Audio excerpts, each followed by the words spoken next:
نماز تہجد وہ نماز ہے جو اللہ رب العزت نے اپنے نبی کو اسپیشل حکم دیا جی کہ آپ رات کو تہجد پڑھا کریں، اور آپ نے پھر ایسی تہجد پڑھی کہ پوری پوری رات.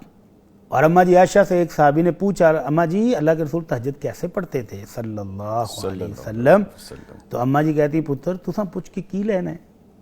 کیا مطلب بتانا نہیں چاہتی تھی؟ نہیں. اماں جی کہتی ہیں لا تسأل عن حسنہن و طولہن، اللہ کے نبی جتنی خوبصورت اور جتنی طویل تہجد پڑھتے تھے تمہارے بس کا روگ نہیں، تم رہنے دو. بے شک ہاں بے جی. شک. تو اللہ کے نبی صلی اللہ علیہ وسلم کی تہجد کا طریقہ یہ تھا کہ آپ رات کو وضو کے لیے پانی اور مسواک، اماں جی عائشہ کہتی ہیں ہم تیار کر کے آپ کے بستر کے پاس رکھ دیتے تھے. جب آپ تہجد کے لیے آخری پہر، رات کا تیسرا آخری پہر جب شروع ہوتا اٹھتے تو آپ اٹھ کر اللہ کی حمد و ثنا کرتے، سورہ آل عمران کی آخری آیات پڑھتے، اٹھنے کی دعا پڑھتے، جی پھر آپ قضائے حاجت کرنے کے بعد مسواک کرتے، وضو کرتے، اور اس کے بعد آپ 2 ہلکی رکعت پڑھتے تھے. ابتدا میں جی 2 مختصر سی رکعت، اور پہلی رکعت میں سورہ فاتحہ کے بعد قل یا ایھا الکافرون، اور دوسری میں قل ھو اللہ احد. یہ 2 رکعتیں پڑھنے کے بعد پھر آپ طویل رکعتیں پڑھتے تھے.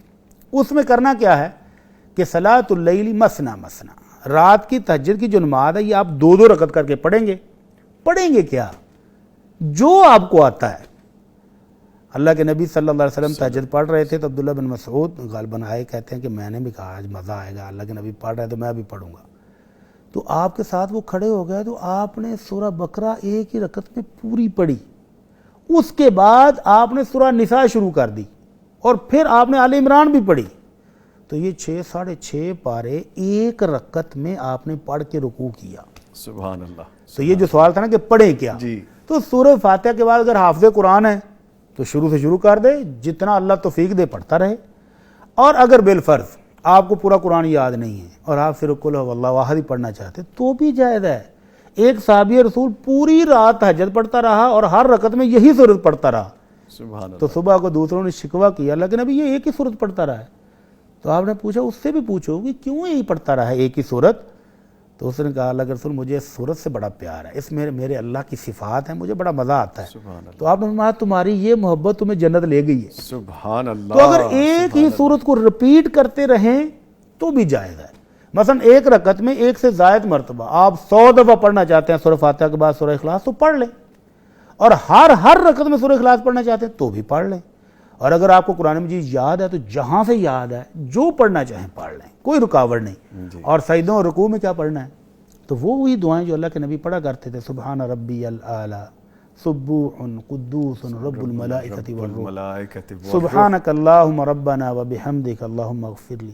تو یہ وہی تسبیحات ہیں جو عام نمازوں کی ہیں. اس کے علاوہ آپ سجود میں دعائیں کرنا چاہتے ہیں تو جتنی مسنون دعائیں، جتنی قرآنی دعائیں آپ کو آتی ہیں وہ ساری مانگیں، اور پھر جب تشہد میں بیٹھ جائیں تو جی بھر کے دعائیں کریں. یہ بھی قبولیت کا ٹائم ہے.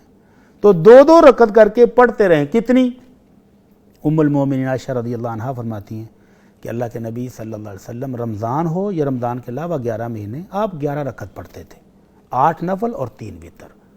اگر کوئی زیادہ پڑھنا چاہے، اس کا دل کرتا ہے، جی اس کو لمبی قرات نہیں آتی، مختصر قرات کے ساتھ وہ زیادہ پڑھنا چاہتا ہے، تو اللہ کے نبی کا یہ جو فرمان ہے صلاۃ اللیل مثنی مثنی، کہ رات کی نماز 2 رکعت کر کے ہے.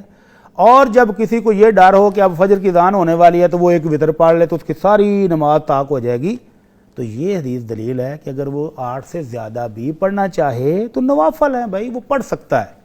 اور اگر سنت کے مطابق پڑھے کہ پڑھے 8 ہی اور ہر رکعت میں ایک پارہ پڑھے تو شوق بھی پورا ہو جائے گا، مزہ بھی آئے گا، سنت کے مطابق بھی رہے گا. تو سنت کے مطابق عمل کرنے میں زیادہ مزہ بھی ہے، زیادہ ثواب بھی ہے. لیکن اگر کوئی 8 سے زیادہ پڑھتا ہے تو ہم یہ نہیں کہیں گے کہ اس نے بدعت کی ہے، وہ پڑھ لے، جائز ہے، اس کی مرضی ہے کہ وہ 40 رکعت رات کو پڑھتا ہے تو پڑھ لے. تو یہ ہے تہجد کی نماز کہ جتنی بھی پڑھے شوق اور ذوق کے ساتھ، اس کے اوپر آئے کہ وہ نفل کہتے ہیں اس کو بعض کو جو فرائض سے زیادہ ٹھیک ہے، اضافی ہے. تو یہ اس کے اپنے شوق پر ہے کہ جتنی مرضی پڑھ